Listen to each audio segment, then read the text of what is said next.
ਇੱਕ ਦੋ ਨਾ ਇੱਕ ਸ਼ਹਿਰ ਤੋਂ ਸ਼ੌਕ ਹੈ ਨਹੀਂ ਮੈਂ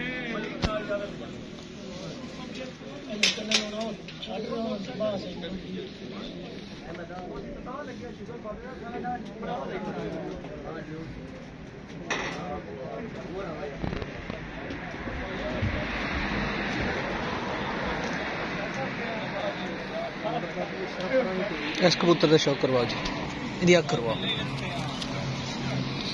साजी इंदा कराया शौक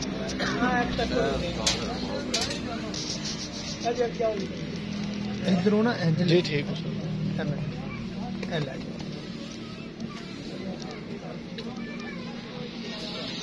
परवाह उरला उरला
तुहानू दस्सिया कि मेहनत बड़ी है जी,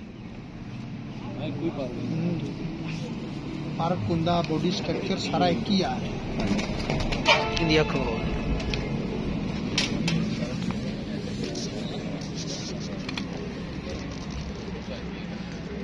माशाल्लाह सरदार जी अच्छी तैयारी तुहाडी जी अल्लाह पाक तुहानू कामयाबियां दा आमीन जी आमीन।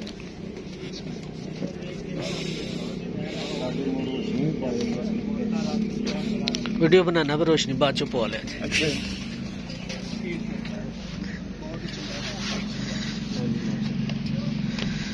ओके करो ठीक है।